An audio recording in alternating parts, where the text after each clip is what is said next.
৮ই জ্যৈষ্ঠ। কিছুই ভালো না লাগার জেরটা এখনো মুছে যায়নি। মেঘ জমেছে আকাশে। নিচে মেঘের ছায়ায় উঠোনে এবাড়ি ওবাড়ি পায়চারি করি, আর মনের ভেতর নাড়াচাড়া করি কালামের কথাগুলো।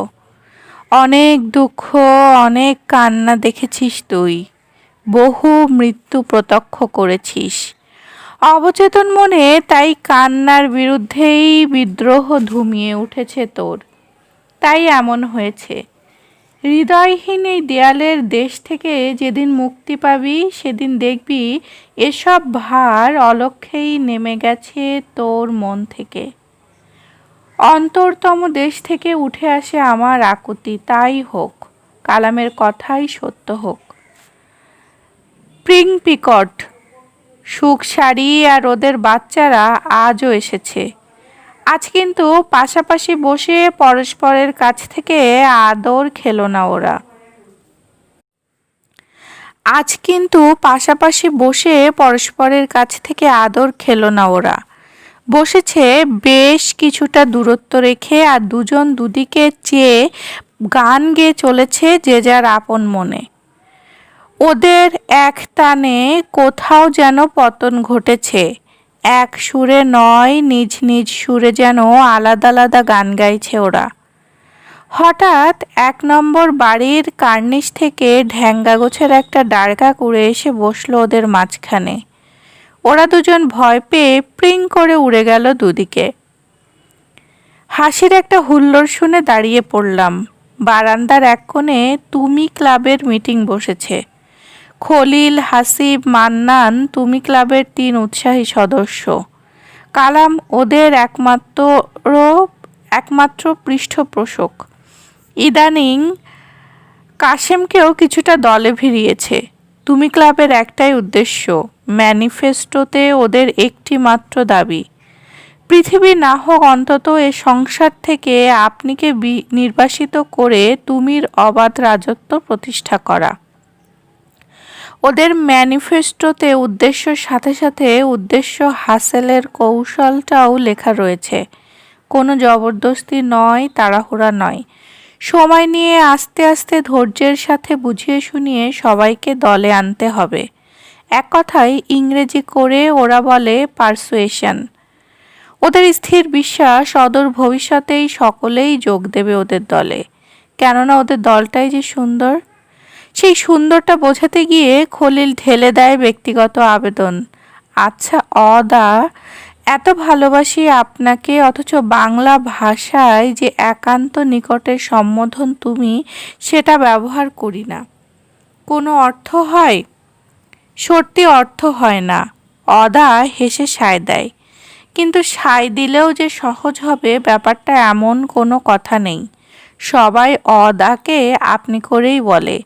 সেখানে ৩-৪ জন বলবে তুমি, এমন বেখাপ্পা ব্যাপারটা তুমি ক্লাবের কানেও বিশ্রী হয়েই বাজল।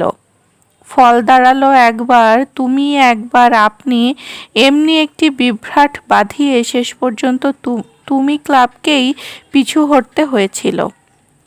আমি ওদের দীর্ঘদিনের টার্গেট। গেল ১ বছরে মান্নান আর হাসিব মিলে কম করে হলেও গোটা ৪ ডেপুটেশন মেরেছে আমার কাছে। এসব ডেপুটেশনে খলিল কখনো আসেনি। কেন যে আসেনি সেটা আমার কাছে এখনো একটা রহস্যের মতো। আমি জানি ও এসে বললে মতটা আমাকে পাল্টাতেই হতো। আমাকে দেখেই বুঝি হাসিবের অকস্মাৎ বিস্মৃত টার্গেটের কথাই মনে পড়ে গেল। কিন্তু ওকে আসতে দেখেই আমি উল্টামুখী হয়ে ঢুকে পড়লাম ঘরের ভেতর। ঘরের ভেতর সেই একই দৃশ্য। এ মাথা ও মাথা দ্রুত হেঁটে চলেছেন সেলিম ভাই। হঠাৎ দেখলে মনে হয় হাঁটছে না, কি যেন জরুরি কাজে দৌড়াচ্ছেন। আর তার সাথে পাল্লা দিয়ে দৌড়ে চলেছে কাশেম। এটা কাশেমের দায়িত্বেরই অঙ্গ। অসুস্থ সেলিম ভাইকে সর্বক্ষণ সাথিত্ব দেয়া আর তার ঔষধপত্র পথ্যের দিকে নজর রাখার দায়িত্বটা কাশেমের। গুরুদায়িত্ব পালন করতে গিয়ে হিমশিম খেয়ে চলেছে বেচারা। এমনিতেই একটু ঢিলে ঢালা মোটা ধাঁচের শরীর কাশেমের, ক্লান্ত হয়ে পড়ে অল্পতেই। তার উপর অত দ্রুত হাঁটতে গিয়ে প্রাণটা তার আইটাই করে, তবু উপায় নেই, কেননা ওটা সকলে মিলে ঠিক করে দেয়া এক গুরু দায়িত্ব। আর দায়িত্ব পালনের ক্ষেত্রে কাশেম চিরকালই আমাদের চেয়ে বেশি সজাগ এবং সচেতন। ওদের পায়ের তোড়ে ভিটির ইটগুলোও কাঁপছে। সেলিম ভাই হাঁটছেন আর ডান হাতের তালু দিয়ে ক্রমাগত ঘষে চলেছেন মাথার টাকটা। আর তারই দেখা দেখি কাশেমও নিজের চুলওয়ালা মাথাটার উপর হাত বুলিয়ে চলেছে। যদি চোখে পড়ে যায় সেলিম ভাইয়ের, যদি কোনো জিজ্ঞাসা জাগে তার মনে, বুঝি তাই অমন করে সেলিম ভাইকে নকল করছে কাশেম। কিন্তু বৃথা এ চেষ্টা। এ জগতের কোনো কিছুতেই কৌতূহল বা ঔৎসুক্য নেই সেলিম ভাইয়ের। অপার অনন্তের কি এক আগুনে নিঃশব্দ যেন জ্বলে চলেছেন। ওই আগুনের যতটুকু প্রকাশ সে শুধু পায়ের দুটো গোড়ালিতে। বই বন্ধ করে এতক্ষণ ওদেরকেই দেখছিল মন্টু। এবার চেঁচিয়ে উঠল, সবে তো বেলা 9টা, গোসল করবেন সেই 12টায়, এক্ষুনি মাথায় তেল ঘষতে শুরু করেছেন সেলিম ভাই? থক করে দাঁড়িয়ে পড়লেন সেলিম ভাই। সাপের চোখের মতো ভয়ঙ্কর দুটো চোখ কি এক জ্যান্ত হিংস্রতায় ধরে রাখলেন মন্টুর ওপর। চমকে উঠলাম। সেলিম ভাইয়ের চোখের ক্ষেত জুড়ে চারা গাছের শিকড়ের মতো সরু সরু অজস্র রক্তাক্ত শিরা। সেই রক্তাক্ত শিরাগুলো ছিঁড়ে যেন বিষের অনল ঝরছে। এক পা দুপা করে মন্টুর সিটের দিকে এলেন সেলিম ভাই।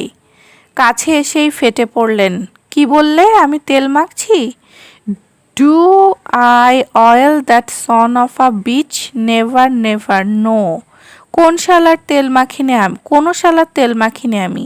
কোনো ব্যাটার তোয়াক্কা করিনে আমি। চিৎকার শুনে ছুটে এলো কালাম। বকে চলল মন্টুকে, এই বুঝি পড়া হচ্ছে তোমার? বই ফেলে ওদিকে নজর দিতে কে বলেছে তোমায়? দিনে দিনে বুদ্ধির ঢেকি হয়ে চলেছ। বয়সও তো বাড়ছে না, হাওয়ায় বেড়ে চলেছ। বেচারা মন্টু। একটা নির্দোষ কৌতুকের পরিণামে এমন মারাত্মক পরিস্থিতির উদ্ভব হবে ভাবতে পারেনিও। বেচারার চোখ ফেটে জল আসার উপক্রম। কিন্তু সৌভাগ্য ওর, সেলিম ভাই ততক্ষণে অদূরে পুষিদের পরিচর্যারত গদাকে নিয়ে পড়েছেন। লুক অ্যাট দ্যাট ম্যান, বয়স 65 বছর। এর মাঝে 30 বছর নাকি জেলেই খেটেছে। সেই ইংরেজ আমল থেকে জেল খাটছেন।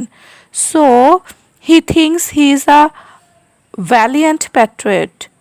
ভাবখানা, এত জেল খেটেছি, আমার দেশপ্রেমে কারো সন্দেহ? হঠাৎ থেমে গেলেন সেলিম ভাই। উত্তেজিত পায়ে ঘর কাঁপিয়ে দৌড়ে এলেন।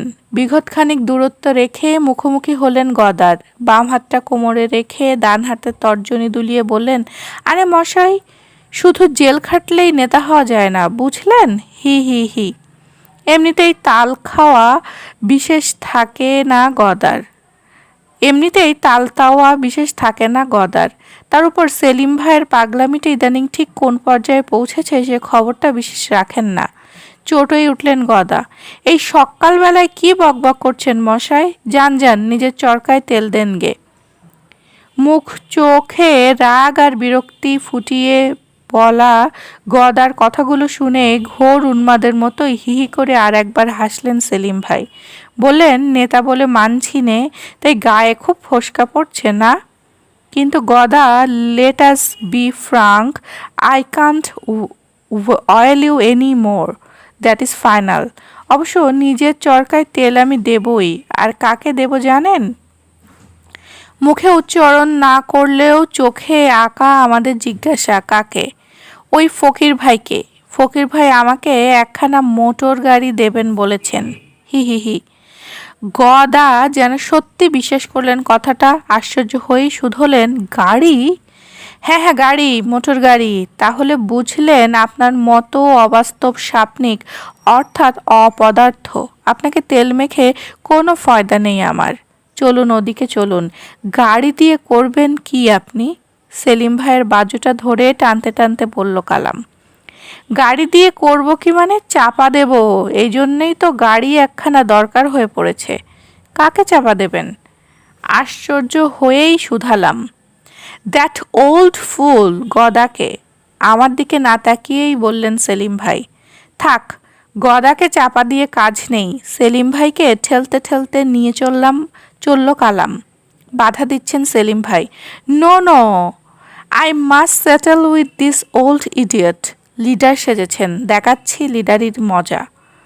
গদা মন্টু সবকটি চোখই চেয়ে থাকে বিষণ্ণ অপলক দৃষ্টির বেদনা ঝরিয়ে। সেলিম ভাই কি সত্যি পাগল হয়ে গেলেন? 11ই জ্যৈষ্ঠ। আমি কি সার্থকতা আমার এই মানব জন্মের! আজকের দিনে এই তারিখে অন্তরের কোনো গভীর প্রদেশ আলোড়িত করে এই প্রশ্নটাই উঠে আসে বারবার। এমন প্রশ্ন নিজেকে কি আর কোনোদিন শুধিয়েছি? মনে পড়ে না। শুধু কাব্য লেখনীতে মুখ গুজে থাকেনি, সৃষ্টি সমুদ্রে ডুবে থাকেনি যে কবি। স্বদেশপ্রেম যার ছিল জীবনাহুতির শপথ, জীবিত থেকেও কি কালের অতলে বিস্মৃত হয়ে চলেছে সে কবি? ভুলে যাচ্ছি তার কথা। শুধু আমি নই, গোটা বাংলাদেশেই যেন হারিয়ে ফেলছে নজরুলকে। ভুলে যাচ্ছে আগ্নেয়গিরি, বাংলার যৌবন ঝঞ্ঝার বেগে যে এসেছিল, অগ্নিবীণায় সুর তুলেছিল সৃষ্টি প্রলয়ের। নাম পেয়েছিল বিদ্রোহী কবি। বিদ্রোহ আর তার সনাতনী আচার নীতি কুসংস্কারের বিরুদ্ধে, আপন ধর্ম আপন সমাজের অন্ধত্বের বিরুদ্ধে, নপুংসুক মেরুদণ্ডহীনদের কাপুরুষতার বিরুদ্ধে। বিদ্রোহ তার পরাধীনতার বিরুদ্ধে, স্বাধীনতার জন্য। বিদ্রোহ তার অগ্নিময় গদ্যে, কবিতার নির্ঘোষে, শেকল ভাঙ্গার গানে, লাঙ্গলের ভাষায়, ধূমকেতুর পাতায় পাতায়। বিদ্রোহ তার ফৌজি ছাউনিতে, রণাঙ্গনে, মাঠে প্রান্তরে, রাজপথের মিছিলে, ইংরেজ কারাগারে, ভুখ হরতালে। সেই বিদ্রোহী কবিকে যেমন গৌরবের, শ্রদ্ধা, প্রীতি, ভালোবাসার সম্মানে স্মরণ করা উচিত, তেমনিভাবে স্মরণ করি কি? তাকে কি অনুভব করি নিজের মাঝে? উপলব্ধি করি চৈতন্য সত্তার নিবিড়ে একান্ত প্রিয় কোনো ভাবনার মতো? আত্মার দূর অভিযাত্রায় যেখানে আমি দাবি করি মহামানবের বিজয় উৎসবে আমি সামিল, সেখানে একান্ত নির্ভরযোগ্য সাথীর মতো তাকে কি দেখতে পাই? দেখতে চাই কখনো? অথবা আমি যখন ভাবি আমি কোন দার্শনিক মৃত্যুর মুহূর্তে নয় উজ্জীবনের দুর্লভ লগ্নে আমাকে যখন ভাবতে হয় কোন উপাদানে ঢেলে সেচে আমাকে তৈরি করেছেন বিধাতা, তখন কি মনে পড়ে এদেশের মাটিতে জন্ম নিয়েছিল, এদেশের বাতাসে এখনো বুক ভরে নিঃশ্বাস টানে বিদ্রোহী কবি নজরুল।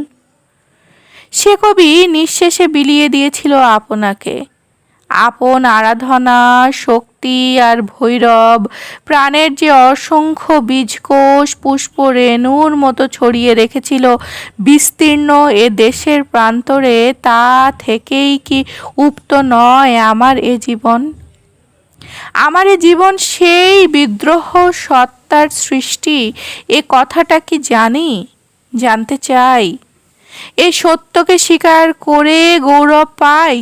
আসলে গৌরববোধ আসে যে ইতিহাস আর যে ঐতিহ্য চেতনা থেকে, সে ঐতিহ্য সে ইতিহাস তো আমার রক্তে কথা কয়ে ওঠে না কেন? ইতিহাস থেকে বিদ্রোহী কবিকে ছেঁটে ফেলেছি বলে? যে যুগটা এসেছিল খ্যাপা বাতাসে ভর করে, প্রাত্যহিক যত দৈন্য তুচ্ছতা, যত জঞ্জাল উড়িয়ে নেয়ার প্রতিজ্ঞা লয়ে, সে যুগের চরণ কবি নজরুল। দূরের নয় সে যুগ, তবু সে যুগের প্রতিধ্বনি বাজে না আজ অন্তরে অন্তরে। এ কি কারণ কবিমাত্রেরই ব্যর্থতা? যুগ চলে যায়, সংগ্রাম গেল থেমে, থাকলো না তার কবিতার দাম, তার গানের মূল্য আর অগ্নিময়ী ভাষার আবেদন। চারণ কবিদের ভাগ্যে এই নির্মম পরিহাস হয়তো নতুন নয়, কিন্তু চারণ কবির কপালের এই নির্মম লেখনটা নজরুলকে শুনিয়ে দিয়ে আমি কি দায় মুক্ত হতে চাইছি? সেই খোঁচা খাওয়া বিবেকটাকে একটু শান্ত করতে চাইছি, হয়তো তাই। ইতিহাস যার ধমনীতে কথা কয়ে ওঠে না, এমনি করেই নিজকে ফাঁকি দিয়ে চলতে হয় তাকে। কিন্তু চারণ কবিকে বিস্মৃতির ওপারে ঠেলে দিয়ে আমার পায়ের তলায় মাটি থাকে কোথায়? আমি তো দাঁড়াবার ঠাঁই পাই না। এই বিশাল পৃথিবীর বিচিত্র মানব গোষ্ঠীকে যে ঠাঁইটুকু দেখিয়ে বলতে পারি, এই ক্ষুদ্র জায়গাটুকু এর যত ফল ফুল লতা পাতা সৃষ্টি সম্ভার সবই আমার, একান্তভাবেই আমার। এর প্রতি সৃষ্টির অণুতে অণুতে আমারই জীবনের স্পন্দন, এর নদ নদী স্রোতধারায় আমারই জীবনের প্রবাহ। মাটি নেই পায়ের তলায়, অথবা ছিল, সরে গেছে, সরে যাচ্ছে, এ এক মর্মান্তিক উপলব্ধি আমার কাছে। এ উপলব্ধি, এ বোধটুকুর অনেক দাম আমার কাছে। এ উপলব্ধি আমাকে ঘরছাড়া করেছে। আমি খুঁজতে বেরিয়েছি আমার ভেতরে আমার মাটিকে, সে মাটির গভীরে আমার শিকড়কে। এই শিকড় খুঁজতে খুঁজতে আমাকে পুনর্বার আবিষ্কার করতে হয় নজরুলকে। কেননা নজরুলকে অনুসরণ করেই তো আমার অস্তিত্বের শিকড় মাটি পেয়েছিল। আর সেই বীজকোষ বিদ্রোহী প্রতিভা পরাগের মতো অজস্র ছিটিয়ে রেখেছিল এদেশের পলি মাটির উর্বরতায়। সেই বীজকোষে আমার আজিকার এই রক্ত মাংস দেহের ওই প্রথম রূপটি যেন প্রত্যক্ষ করি। আমি আশ্চর্য হই, আমি আবিষ্কার করি। তখন আমাকে খতিয়ে ভাবতে হয়। আমারই পূর্ণ আর প্রসারিত দৃষ্টির সম্মুখে আপনাকে তুলে ধরতে হয়, খুঁটিয়ে খুঁটিয়ে দেখতে হয়, বিচার করতে হয়। অসহ্য যন্ত্রণা এই আত্মদর্শন, এই আত্মবিচারে। তেমনি লজ্জা, গভীর এক লজ্জা আর ধিক্কার। তবু এই যন্ত্রণাময় অনুভূতি, এই ধিক্কার বোধ আমাকে পথ দেখায়। আমি খুঁজে পাই আমার মাটি আর সেই প্রশ্নটির জবাব, আমি কি? আমি সেই কবিসত্তারই একটি অংশ, সেই বিদ্রোহী প্রাণেরই ছোট্ট একটি স্ফুলিঙ্গ। এজন্য আমার ও অমরত্বের দাবি দুর্জয় আবেগে কঠিনের আলিঙ্গন। আশ্চর্য হই, যে কবির ছিল এক হাতে বাঁকা বাঁশের বাঁশরি আর হাতে রণতূর্য, যে কবি দৃপ্ত ঘোষণা, সত্য স্বয়ং প্রকাশ, তাহাকে কোনো রক্ত আখি রাজদণ্ড নিরোধ করতে পারে না। আমি পরম আত্মবিশ্বাসী। সে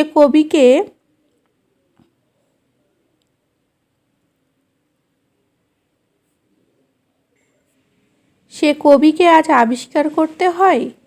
সেই যে ঘোর দুর্দিনে চিৎকার করে সবাইকে ডেকেছিল, বলবীর চির উন্নত মমশির।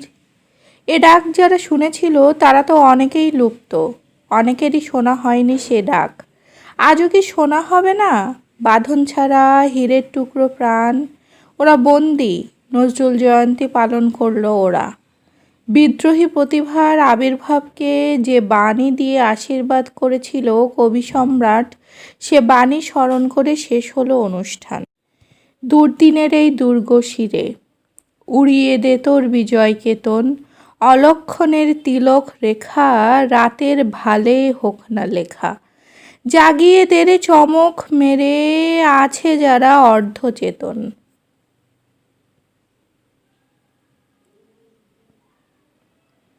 18ই শ্রাবণ। কলম আর খাতা নিয়ে বসেছি। অনেকদিন লেখা হয় না কিছু, কিন্তু চোখটা রয়েছে গদার দিকে। গদার 3 পুষ্যি, দুলি আর তার 2 সন্তান, টেলকু বেলকু। দুলি বসেছে গদার কোলে, টেলকু বেলকু বসেছে 2 হাঁটুতে।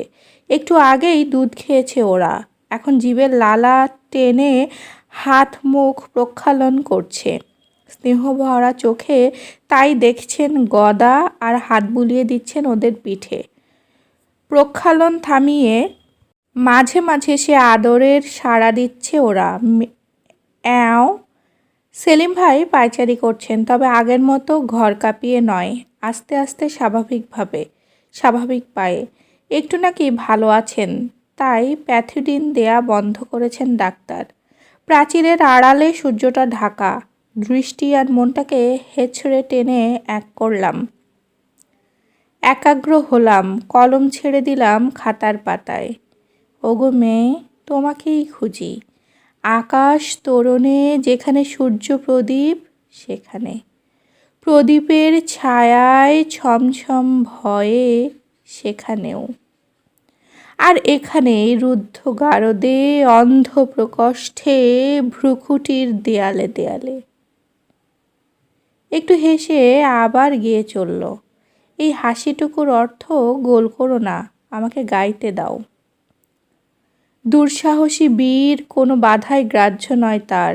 দুর্গমগিরি, কান্তার মরুর আঁকাবাঁকা উঁচু নিচু পথ ভেঙে বীর চলে। তেমনি চলে কাশেমের গান। সুর থাকে না, তাল থাকে না, সেসবের প্রয়োজন পড়ে না, গাওয়াটাই বড় কথা। ওর সঙ্গীতের এই বেপরোয়া গতি অনেকেরই স্নায়ুতে এবং শ্রবণে পীড়ন দেয়। ওরা হয়তো প্রতিবাদ করতে চায়, কিন্তু তার আগেই হেসে দেয় কাশেম। সে হাসির কথা স্পষ্ট। আহা, অমন করছো কেন, আমাকে গাইতে দাও। কারো আর কিছু বলা হয় না, কাশেম গেয়ে চলে। আসছো না কেন এদিকে, বুঝি ঘুরঘুর করছি দেখেই ডাকলো কালাম। একখানা চেয়ার টেনে বসলাম ওর সিটের পাশে। কিছু বলবে ভেবেছিলাম, কিন্তু কিছু বলল না ও। মেঘদূতের পাতার উপর বারেক চোখ বুলিয়ে আবার চেয়ে থাকে মেঘে ছাওয়া আকাশটার দিকে। সেই উদাস দৃষ্টিটা এখন সরে গেছে ওর চোখ থেকে, চোখ ছেড়ে। ওর চোখ জুড়ে এখন আশার আকাশের বিষণ্ণ স্তব্ধতা। আমার মনে হলো বিরুদ্ধ এক অশ্রুর ঢল ওর শাসন অমান্য করে ওর চোখ ঠেলে এখুনি বুঝি সয়লাভ ডাকবে। চমকে উঠলাম, যদিও চমকে ওঠার কথা নয়। আর ধৈর্য দিয়ে আড়াল করলেও ক্ষত ওর শুকায়নি। এখনো বুকের ভেতর যে দুঃখটা লুকিয়ে রেখেছে ও, যে দুঃখটা চেপে রাখতে গিয়ে তুষের আগুনের মতো নিঃশব্দে জ্বলে চলেছে অহোরাত্র, নিরালা মুহূর্তে সে দুঃখটাই বুঝি কান্নার সমুদ্র হয়ে ঘিরে ধরতে চায় ওকে। ও তখন অসহায় শিশুর মতো দুর্বল, বুঝি এজন্যই কাজ থেকে ছুটি নিতে চায় না কালাম। সারাক্ষণ কাজের ভেতর ডুবে থেকে দুঃখটাকে ভুলে থাকতে চায়। স্থির ধীর শান্ত কর্তব্যে অক্লান্ত, এই তো কালামের পরিচয়। এ পরিচয়ের আড়ালে লুকিয়ে রইল যে অনন্ত বেদনা, সে খবর কেউ কি জানলো? জানল না, কোনোদিনই বুঝি জানবে না। শুধালাম, অমন মন খারাপ করে আছিস কেন? বাড়ির কোনো চিঠি পেয়েছিস? ঘাড় নেড়ে জানালো কালাম, পাইনি। হিমা, হিমার খবর কি? আবারও শুধালাম। হিমা অর্থাৎ রহিমা, কালামের বন্ধু বাগদত্তা। কিন্তু হিমার নামটা শুনে না একটু চমকালো কালাম, না একটু নড়ে চড়ে বসলো। যেমন চেয়েছিল বাইরের দিকে, তেমনি চেয়ে রইল। নিজের দুঃখটা নিয়ে একান্ত নিরালায় আপন মনে একটু নাড়াচাড়া করা, এও বুঝি বিরাট এক সান্ত্বনা। সেই সান্ত্বনাটাও কচিত পেয়ে থাকে কালাম। তাই ওর নীরব ভাবনায় অংশীদার হয়েই বসে রইলাম চুপচাপ। দূরে মেঘের রাজ্য, মেঘেরা ছুটে চলেছে অবিশ্রাম। ওদের মিছিলের শেষ নেই, এক ধ্যানে তাকিয়ে রয়েছে কালাম। মুখটা না ঘুরিয়ে বলল হঠাৎ, কালিদাস কি বলেছে জানিস? কি বলেছে? দুঃখী জনের তো কথাই নেই। আকাশের ওই মেঘ সুখী জনের মনেও দুঃখের খোঁচা জাগায়। ম্লান একটু হাসলো কালাম। বুঝি মেঘের খোঁচায় জেগে ওঠা ভেতরের দুঃখটাকেই ঢাকতে চাইল। মৃদু হিল্লোলে বাতাস বইছিল, আকস্মাৎ রুদ্ধ হলো বাতাস। আর সেই সাথে স্তব্ধ হলো মেঘের মিছিল, মেঘেরা থমকে দাঁড়িয়েছে। মেঘদূতটা বন্ধ করে রাখলো কালাম। গরাদের ফাঁক দিয়ে দুহাত বের করে গোটা গরাদটাকেই জড়িয়ে নিল হাতের বেড়ে। চেঁচিয়ে উঠল, দেখো দেখো হামেদ। ওর চোখ অনুসরণ করে দেখলাম পুঞ্জ পুঞ্জ থমকে থাকা দিশেহারা মেঘ। তোর কি মনে হয় না হামেদ, ওই মেঘপুঞ্জ তোর আমার সকলের চোখের অবরুদ্ধ অশ্রু? হ্যাঁ তাই বললাম, এই আশার আকাশ বন্দি হিয়ার রোদন। 23শে শ্রাবণ। আনন্দময় আনন্দ ল্যাপা একখানি মুখ সেলিম ভাইয়ের, যেন পবিত্র কোনো আনন্দেরই প্রতিচ্ছবি। বাইরে কাজের ফাঁকে আর এই কারাগারে এবার নয়, এর আগের বার কতদিন এ মুখের দিকে অপলক চেয়ে থেকেছি। আপনার মাঝে অনুভব করেছি এর আনন্দটুকু। সে মুখ আনন্দ হারিয়েছে, সে মুখ আজ সন্দেহ, ক্রোধ, অবিশ্বাসের কুটিল ছায়া, সে মুখে বিকৃতি। কেন এমন হয়, কেন এমন হলো? আমারই মনের ভেতর পাক খেয়ে খেয়ে উঠে আসে প্রশ্নটা। আমি কোনো জবাব পাই না। আর এই জবাব না পাওয়া, যাকে স্পষ্ট করে ধরতে চাই, তার হদিস না পাওয়া মানুষের জীবনে এর চেয়ে যন্ত্রণাকর কোনো অভিজ্ঞতা জানা নেই আমার। কেন এমন হলো? আসল কথা কি জানিস, এই যে ঘর ছাড়া মানুষগুলো, এরা অসাধারণ। কিন্তু জীবনের একটি ক্ষেত্রে এদের বিরাট শূন্যতা। কিসের শূন্যতা? কালামকে কথাটা শেষ না করতে দিয়েই শুধালাম। গৃহের ছায়া, গৃহের মায়া, গৃহের যত দুঃখ অভাব অনটন, এ নিয়ে গৃহের যে স্বাভাবিক জীবন, তা থেকে আমরা বঞ্চিত। তাই আমরা স্বাভাবিকের ব্যতিক্রম। আমরা অস্বাভাবিক, অর্থাৎ যাকে বলি জীবনের ছন্দ, সহজাত জীবন ধর্ম, সেখানে আমাদের শূন্যতা। অত প্যাঁচাচ্ছিস কেন? সিধা কথা, আমরা নই আত্মমুখী, আমরা নই ঘরমুখী। কিন্তু এ জীবন তো আমরা স্বেচ্ছায় বেছে নিয়েছি। মহতের পায়ে, আদর্শের পথে ক্ষুদ্রকে বিসর্জন দিয়েছি। কিন্তু এটা অস্বাভাবিক। বাধা পেয়ে ক্ষিপ্ত হয়ে উঠলাম। কি অস্বাভাবিক অস্বাভাবিক বলে চেঁচাচ্ছিস? 10 জন কাপুরুষের মাঝে একজন বীর, কোনটা অস্বাভাবিক? কাপুরুষতা না বীরত্ব? 25শে শ্রাবণ। সেই তর্কটা আবার উঠল। আমি বললাম, কেন এমন হবে? ত্যাগ তো আমার আনন্দ। ত্যাগের ভেতর দিয়েই আমার সংগ্রাম পরম প্রাপ্তির। এই তো আমার বিশ্বাস। অটল এই বিশ্বাসের মাঝেও কি রয়েছে এমন কোনো ছিদ্র পথ, যে পথ দিয়ে শূন্যতার অনুপ্রবেশ? তর্কে আলোচনায় চিরকালই ধীর শান্ত কালাম। শান্ত দুটি চোখে আমার সারা অঙ্গ যেন বারেক জরিপ করে গেল। বলল, প্রশ্ন তোমার দুটো।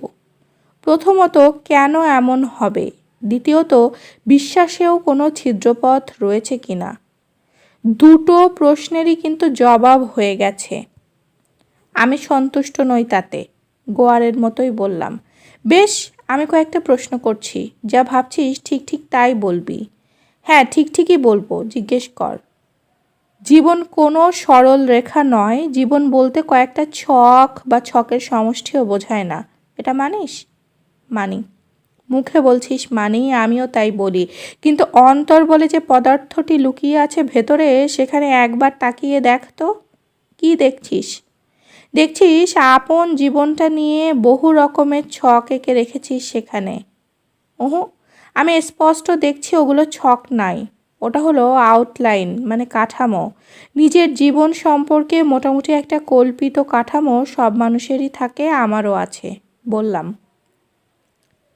আপাতত থাক তোর কাঠামোর কথা। সেলিম ভাই কিন্তু ছক এঁকেছিলেন আপন হৃদয় পটে, তারুণ্যের স্বপ্ন দিয়ে, যত্ন দিয়ে, সুন্দর করে আঁকা ছবির মতো। যদিন বড় রকমের কোনো সংঘাত আসেনি, ততদিন চলছিল। যখন দেখি কেঁপে কেঁপে যায় দূর কোনো মশালের ছায়া, তারা ঝিলিকের মতন, তখন মনে হয় তুমি এখানেই। মনে হয় তুমি এখানেই গারদের গবাক্ষে, তুমি এক ছবি অনন্ত আকাশের। শূন্য এই প্রাঙ্গণের প্রাচুর্যে আর রিক্ততার ঐশ্বর্যে জীবন এক অনন্য উপাখ্যান। কেননা জীবন তো শুধু তোমারই অঙ্গীকার। ওগো মেয়ে, তাই তো তোমাকে খুঁজি। কলমটা থেমে গেল। কাঁধের উপর কার যেন হাতের স্পর্শ।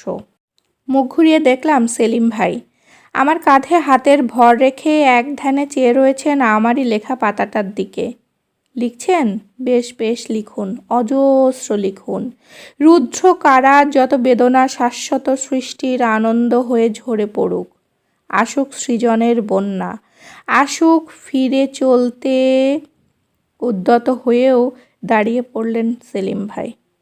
শুধালেন, কিন্তু লিখছেন কি? অক্ষম হাতে দুর্বল ছন্দে। না না, আমি ওসব জানতে চাইছি না। আমি জিজ্ঞাসা করছি, বানিয়ে বানিয়ে মিছে কথা লিখছেন না তো? বুঝতে না পেরে চেয়ে রইলাম সেলিম ভাইয়ের মুখের দিকে। Truth, nothing but truth, that is what you shall write. মিথ্যা রঙের প্রলেপ নয়, অতিরঞ্জন নয়, ত্যাগ মহিমার ফোলানো ফাঁপানো চরিত্র নয়। সত্য, রুক্ষ, ভোঁতা, নির্মম, কিন্তু সত্য। তা আপনাকে লিখতে হবে, ঠিক তো? যেন এক্ষুনি প্রতিশ্রুতি চাইছেন আর আমার মাঝের মিথ্যেটুকু ঝেড়ে ফেলতে চাইছেন।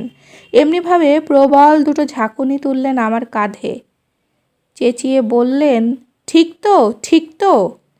কিন্তু অপেক্ষা করলেন না আমার উত্তরের জন্য। জোরে জোরে পা ফেলে চলে গেলেন। এক চক্কর ঘুরে এসেই দাঁড়িয়ে পড়লেন আবার। গদাকে দেখিয়ে শুধালেন, ওই ভদ্রলোকের কথা নিশ্চয়ই লিখছেন? ঘাড় কাত করে জানালাম, হ্যাঁ। কিন্তু খবরদার, যেটুকু সত্য শুধু তাই লিখবেন। তিনি বীর, তিনি সব্যসাচী, খাঁটি কথা।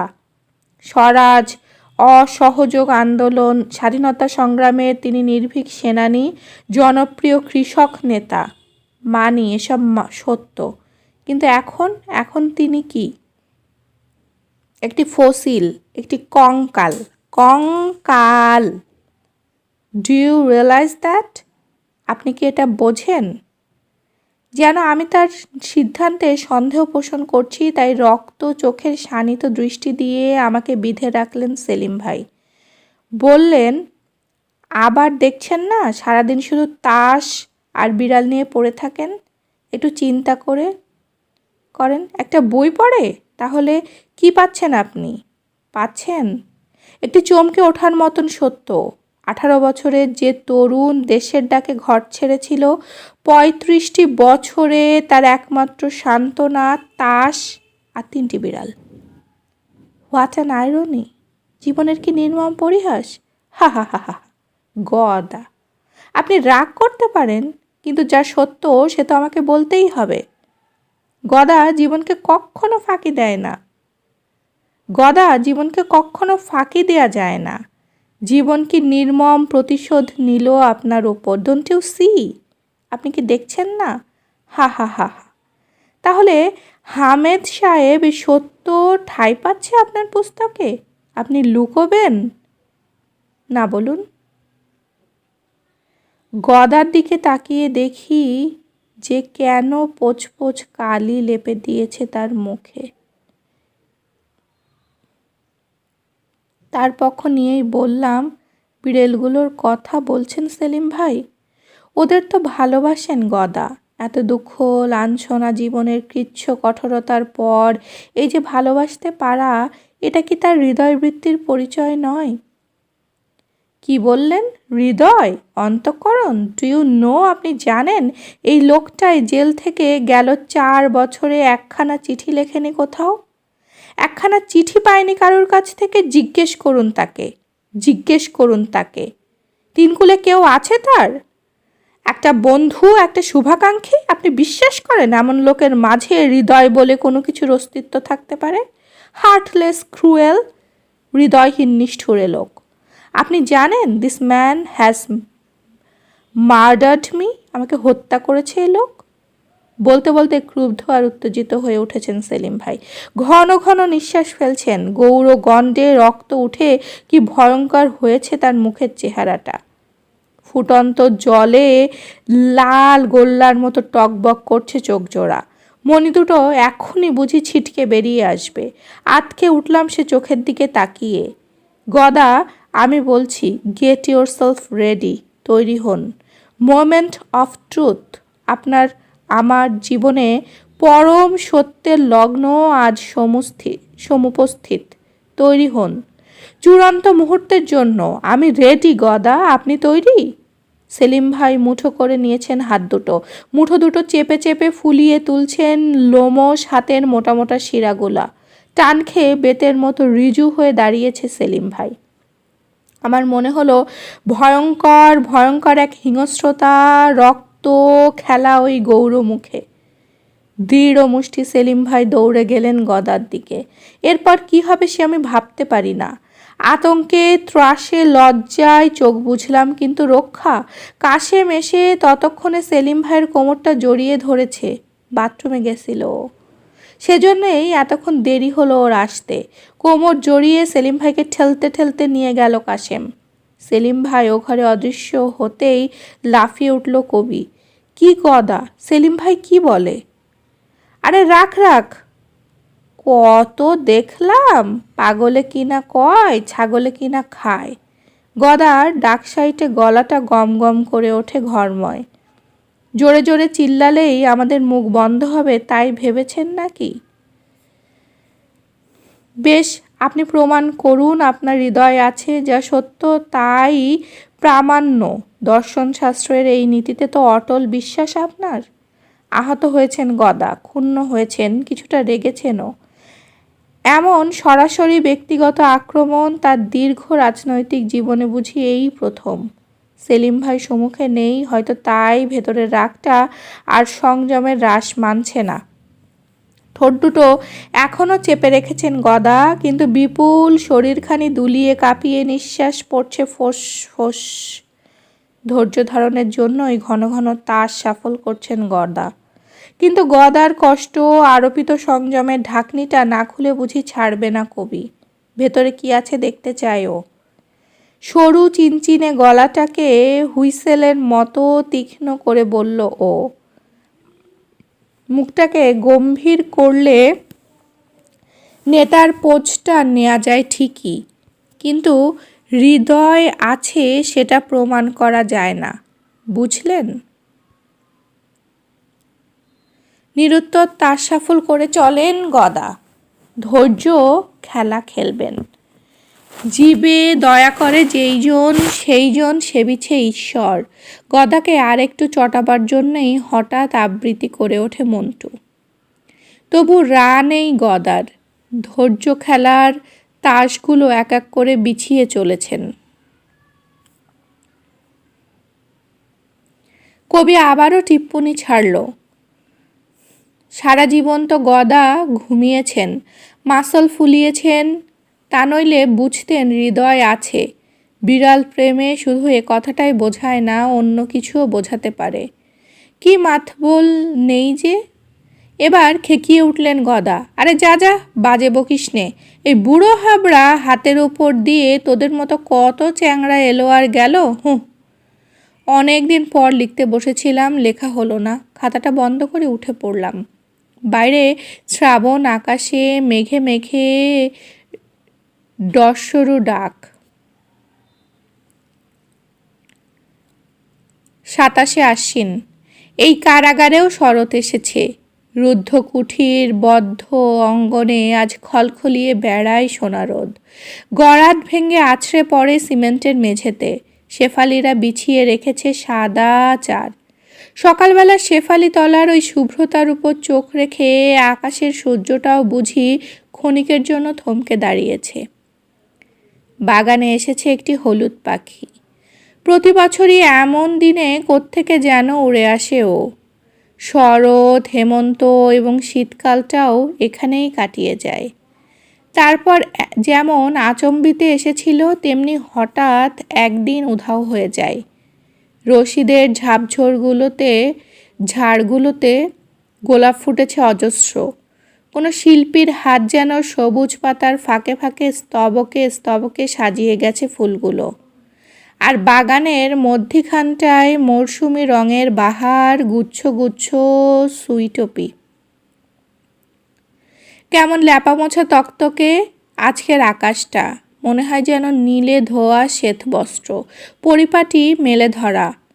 শিউলি ঝরা সকাল, সোনারোদের সোহাগী ধারা, বাগানে হলুদ পাখির চঞ্চল নৃত্য, শালিকের গান, ফুলে ফুলে প্রজাপতির আনন্দিত বিচরণ, গোলাপ আমোদিত বাতাস, আর মাথার ওপর সেই আকাশ দৃষ্টি, বুঝি নীল চোখ প্রেয়সীর কোমল চাহনি।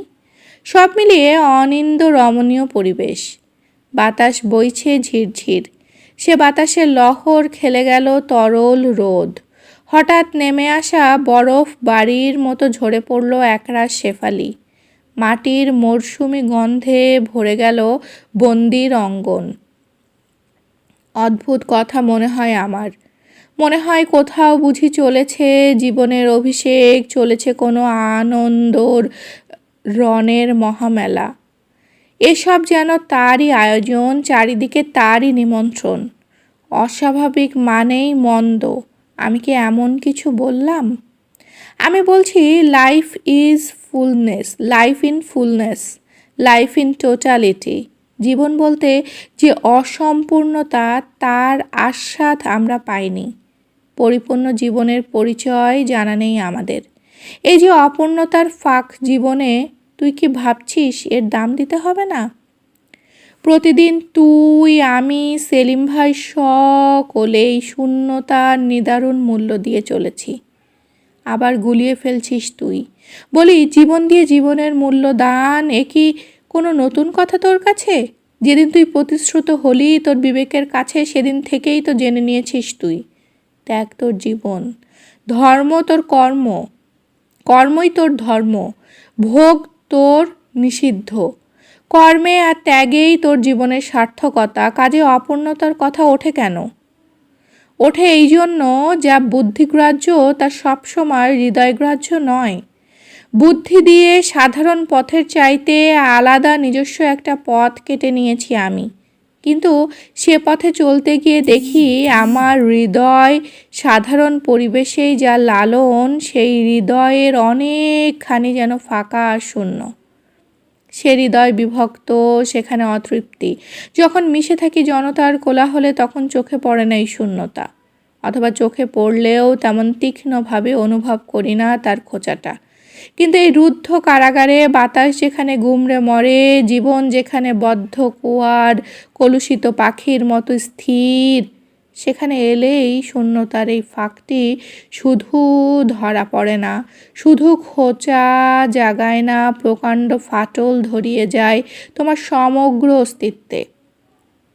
আজ তোর কি হলো কালাম? ওর অসম্পূর্ণ কথার মাঝেই চেঁচিয়ে উঠলাম, সহজ জীবনটাকে এমন দুরূহ করে তুলছিস কেন?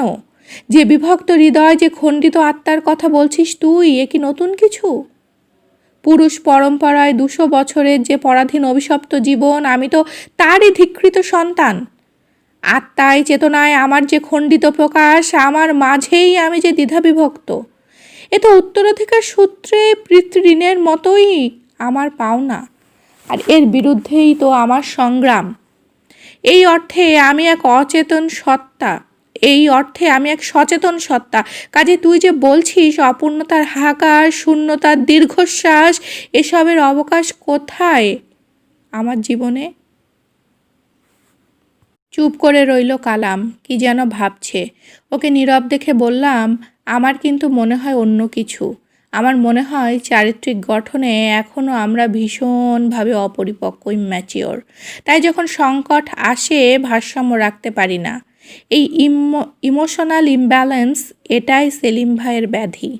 এক্স্যাক্টলি। কিন্তু সংকটটা কিসের? সংকট কি শুধু তোর আমার জীবনে? সংকট তো সমগ্র দেশ জুড়ে। আর এটা হলো একটা সাধারণ সত্য। তুই এই সাধারণ সত্যটা প্রকাশ করেই ক্ষান্ত হচ্ছিস। আমি আঙ্গুল দিয়ে দেখিয়ে দিচ্ছি, এখানে এই যে শূন্যতা আমার মাঝে, এই যে অহর্নিশ শূন্যতার পীড়ন, এটাই সংকট। হঠাৎ থেমে গিয়ে চোখ দুটোকে আমার মুখের উপর স্থির ধরে রাখলো কালাম, যেন জানতে চাইলো বুঝেছি কিনা ওর কথা। বললাম, অনুধাবন করছি, বলে যাও। এই যে এখানে যারা বন্দি, সারা দেশ বলছে ওরা দেশের দুলাল, ওরা ফ্লাওয়ার্স অব দ্য নেশন, জাতির শ্রেষ্ঠ সন্তান। কিন্তু বলতো, এই শ্রেষ্ঠ সন্তানদের মাঝে কয়জনকে তুই আলাদা করে নিতে পারবি, বলতে পারবি এরা ফুল ম্যান, এরা পূর্ণ বিকশিত ব্যক্তিত্ব, সম্পূর্ণ মানব? দুজন কি একজন, তার বেশি নয়। ট্র্যাজেডিটা কোথায় জানিস? ট্র্যাজেডি হলো তুই, আমি, আমরা যে অর্ধ মানব, এ সত্যটা উপলব্ধি করার চেষ্টাও নেই আমাদের। ফল দাঁড়ায় যখন অপূর্ণতার অতৃপ্তিতে আবেগ জগতের ভিতটা ওঠে কেঁপে, হৃদয়ের রাজ্যে ধস নামে, তখন সহজতম ব্যাখ্যাটিই মনে পড়ে। বলি ওটা দুর্বলতা, মানসিক ভারসাম্যের অভাব, রাবিশ। এতে মনকে বুঝ দেওয়া যায়, কিন্তু ব্যাধির কোনো ব্যাখ্যা পাওয়া যায় না। নিজের বক্তৃতায় নিজেই তৃপ্ত কালাম আমার মুখের ওপর এমন একটা কৃপার হাসি ছুরি দিয়ে বলল, বুঝলে বন্ধু, অসাধারণ হতে গিয়ে আনন্যাচারাল মানে অস্বাভাবিক হলেই বিপদ। তাহলে তুই বলতে চাস সেলিম ভাইয়ের ব্যাপারটা আদতেই কোনো মানসিক ব্যাধি নয়? ব্যাধি তো বটেই, তবে সেটা মস্তিষ্কে নয়। কোথায়? ওই যে বললাম, শূন্যতার আর অপূর্ণতার অতৃপ্তি। কারাগারের হৃদয়হীনতায় তীব্র হয়েছে তার উপলব্ধি। শত ফাটলে তারই প্রকাশ দুঃসহ যন্ত্রণায়। প্রচণ্ড বিস্ফোরণের মুখে সেলিম ভাইয়ের সকল প্রতিরোধ ব্যর্থ গেছে। দুঃখ পাই সেলিম ভাইয়ের জন্য, কিন্তু আমি জানি বাইরে আপন গৃহের ছায়ায় স্ত্রী, পুত্র, কন্যা, স্নেহময় পরিবেশে দুদিনেই ভালো হয়ে উঠবেন তিনি। কালামের বিচার বুদ্ধির ওপর আমার অটল আস্থা, তবু শুধালাম, সত্যি বলছিস কালাম? কেন, গেলবারে জেলে কিরণদা আর আমাদের সেই কিষাণ বন্ধু মন্টু মিয়ার কথা মনে নেই তোর? হ্যাঁ হ্যাঁ, মনে আছে। মনে আছে যেদিন খবর পেল মন্টু মিয়া বউ তার উপায়ন্তর না দেখে নিকে বসেছে তিন গায়ে, হঠাৎ বিকট এক চিৎকার করে অজ্ঞান হয়ে পড়েছিল মন্টু মিয়া। 5 মাস পর ঘোর উন্মাদ অবস্থায় মুক্তি পেয়েছিল। বাইরে গিয়ে কিন্তু অল্প দিনের মধ্যেই একেবারে সুস্থ হয়ে উঠেছিল মন্টু মিয়া। আর কিরণদার খবর তো জানিসই, বিয়ে থা করে দিব্যি সংসার জাকিয়ে বসেছেন। ঠিক দেখবি খোলা হাওয়া আর একটুখানি স্নেহের পরশ, ওতেই সেরে উঠবেন সেলিম ভাই। মনে মনে বললাম, তাই যেন হয়। সেলিম ভাই আবার ফিরে যাক আপন নীড়ের আশ্রয়ে, বধূর সেবায়, প্রিয়তমার কোমল ছোঁয়ায়, আপনজনের প্রীতি মমতায় সেরে উঠুক সেলিম ভাই। ফিরে পাক পবিত্রতার দীপ্তি ছড়ানো, আনন্দ ল্যাপা সেই মুখশ্রী। সেলিম ভাই যেমনটি ছিল আবার তেমনটিই হোক। সেলিম ভাই সুন্দর হোক, আনন্দময় হোক। 5ই কার্তিক। আমার গরাদ সমান আকাশের উজ্জ্বল কটে জ্যোতিষ্ক, ওদের আজ দেখা নেই। বুঝি মেঘের অবরোধে আটক পড়েছে ওরা। কারাগারে একটা ব্যাঙের আবির্ভাব হয়েছে, কোত্থেকে কে জানে। বাগানের পেছনের নর্দমায় বসে একঘেয়ে ডেকে চলেছে রাতের সেই প্রথম প্রহর থেকে। বাতি ডিম করে শুয়ে পড়েছে সবাই। আমি যেমন গরাদের দিকে মুখ রেখে বসি, তেমনি বসেছি।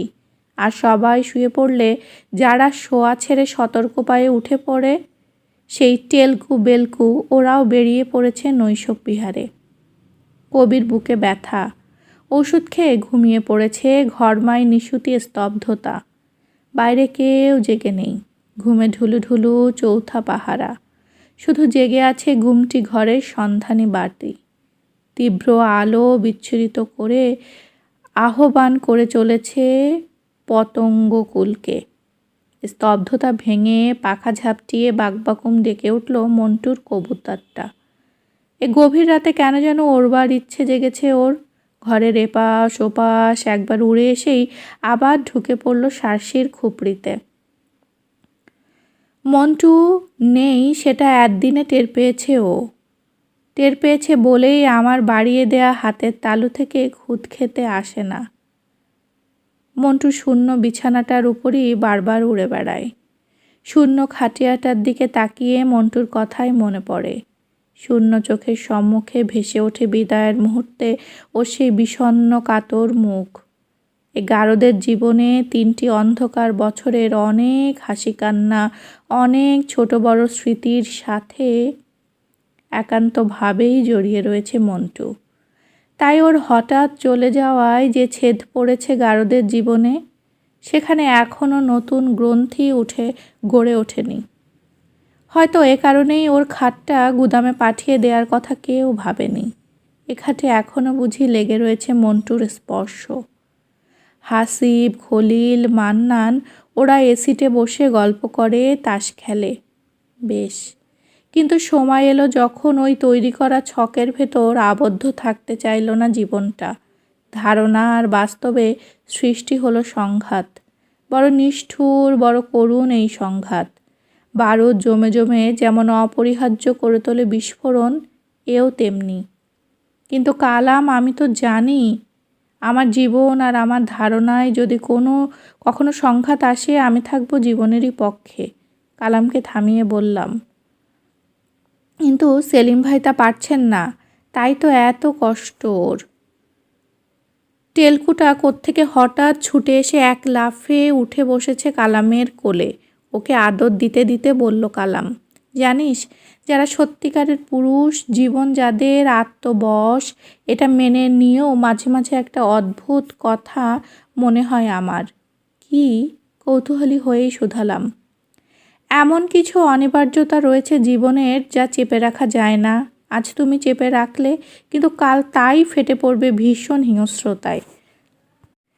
ছত্রখান করে দেবে তোমায়। তুমি তখন তোমারই আয়ত্তের বাইরে।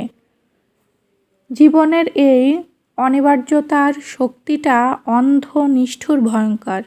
আমাকে নীরব দেখে কিছুক্ষণ আমার মুখের দিকে তাকিয়ে থাকলো। ফিকে রকমের হাসলো, বলল, ভাবছিস ভুয়ো দর্শন? না না, তুই বলে যা। ক্যালকুলেটর করে জীবনে চলা সে এক আহাম্মকি। ক্যালকুলেট করে জীবন চলা সে এক আহাম্মকি। জীবনে কখনো হিসেব মানে না। এ কথাটা আমরা খুব জোর গলায় বলি, তাই না? বলি, কেননা এটাই সত্য। কালাম আবারও সেই ফিকে রকমের হাসলো, বলল, ফের, অথচ কিছুটা হিসেব প্রয়োজন। সেদিন মন্টু মিয়ার কথা হচ্ছিল না? ভূমিহীন, নিরক্ষর, জঙ্গলি কিষাণ। ও শুধু জেনে নিয়েছিল লড়তে হবে, কেননা লড়াই করলেই জমি আসবে। জমির আকর্ষণ ওর কাছে অপ্রতিরোধ্য। সেটাই তো স্বাভাবিক। জমি আসবে, জমি আসছে, এই হিসেবের এটাই ছিল মূল কথা। কিন্তু আর একটা হিসেব ও নিজেও করেনি, কেউ ওকে বুঝিয়েও দেয়নি। লড়তে গেলে হাঁটতে হতে পারে, কারারুদ্ধ হতে পারে জীবনের জন্য। আর তখন হারাতে হবে বউ হীরামনকে। মন্টু মিয়া জেলে এলো 5 মাস বাদেই হীরামন নিকে বসল ভিনগায়ে। এ আঘাত সইতে পারল না জঙ্গলি মন্টু। বড্ড অবাস্তব কথা বলছিস কালাম। এসব কি আগে ভাগে চিন্তা করে রাখার বিষয়, নাকি চিন্তা করে রাখা সম্ভব? আমার কথায় বাধাপ্রাপ্ত হলো না কালাম। ও বলে চলেছে, আর কিরণদা, যাকে বলে মরালিস্ট, সাত্ত্বিক পুরুষ, জীবনে কোনো দিন মা দিদি ছাড়া অন্য কোনো নারীর প্রতি চোখ তুলে তাকাননি। এখানে সেখানে ঘুরে ঘুরে দেশোদ্ধারের কাজে কেটেছে তার দিন। সেই লোক 42 বছর বয়সে হঠাৎ করে প্রেমে পড়ে গেল, বিয়ে করলো। বিয়ের 1 মাস বাদেই হাতে পড়ল হাতকড়া। তুই কি বলতে চাস কোনো চিন্তাভাবনা ছাড়াই কাজটা করেছিলেন কিরণদা? চেঁচিয়ে উঠলাম। এবারও আমার কথায় কান্না দিয়ে নিজেরটাই বলে চলল কালাম। ঘোর মোরালিস্ট, ঘোর নীতিবাদী। প্রেমে পড়লে কি দশা হয় বুঝতেই পারিস, তাই আবার পড়তি বয়সের প্রিয়ে। প্রেম সাগরে কিরণদা শুধু ডুবলেন না, স্রেফ তলিয়ে গেলেন। মাত্র 1টি মাস, তারপরে বিচ্ছেদ। সইতে পারলেন না কিরণদা। যাকে বলে ইমোশনাল ব্রেকডাউন, তাই হলো। দেহ, মন, স্নায়ু সবই তার বিকল হলো। যে লোক ভুলেও কোনোদিন একটি উপন্যাসের পাতা উল্টায়নি, যার একমাত্র জানা কবিতা হেমর দুর্ভাগা দেশ, সে কিরণদা অবিরাম কবিতা লিখে চললেন, সবই প্রেমের কবিতা। কোনোটি যৌন বিশ্লেষণে এমন অশ্লীল যে অতি বড় লজ্জাহীনও লাল হয়ে উঠবে। এই কবিতা লিখতে লিখতেই পাগল হয়ে গেলেন কিরণদা। আচ্ছা কিরণদার কথা ছাড়, হিমা হিমা তো আমার জীবনের অজস্র সীমাবদ্ধতা, সীমাহীন অনিশ্চয়তা আপন চোখে দেখেছে, জেনেছে, জেনে শুনেই আমাকে মন দিয়েছে। সেই হিমাও যে পারল না যখন। দোহাই তোর কালাম, একটু থাম। দিনে দিনে তুই সত্যি দুর্বোধ্য হয়ে উঠছিস। সন্তু মিয়া, কিরণদা, তাদের সাথে আবার হিমার কথা তুলছিস কেন? বিরক্ত হয়েই বললাম, তুলছি এই জন্য, জাস্ট টু শো ইউ, আঙুল দিয়ে তোকে দেখানোর জন্য যে জীবনটাকে তুই অস্বীকার করেছিস, বলছিস জয় করেছিস। তুই জীবনের ক্ষুদ্র আর তুচ্ছ চাওয়াগুলোকে, কিন্তু সেই ইনসিগনিফিক্যান্ট লাইফ হর্নস you like a ghost even in your sublimation. সেই তুচ্ছ জীবনটাই ভূতের মতো তোকে আমাকে অনুসরণ করে চলেছে Hamed. We can't accept life. জীবনকে ফাঁকি দেওয়ার জো নাই। এ এমন এক শাইলক, নিজের পাওনাটা যে কড়াই গন্ডায় আদায় করে নেবেই। জাস্ট থিঙ্ক, চিন্তা করতো সেই মুহূর্তটির কথা, when life take its revenge. জীবন যখন হিংস্র আক্রোশে আপনার প্রতিশোধ গ্রহণ করে, কি ভয়ঙ্কর, মর্মান্তিক আর বেদনাময় সেই মুহূর্ত। ভেবে দেখতো ঠিক সেই মুহূর্তটির কথা। মন্টু মিয়া যখন জানতে পারল হীরামন আর নেই তার অধিকারে, যখন কিরণদার পেছনে রুদ্ধ হলো লৌহ কপাট, যখন হিমা। প্লিজ কালাম, হিমার ভালোবাসাকে এমন করে খাটো করিস নে। আশ্চর্য, আমার মুখের কথাটা শেষ হওয়ার আগেই সম্পূর্ণ অন্য মানুষ হয়ে গেছে কালাম। কেমন আনমনা, একটু যেন উদাসীন।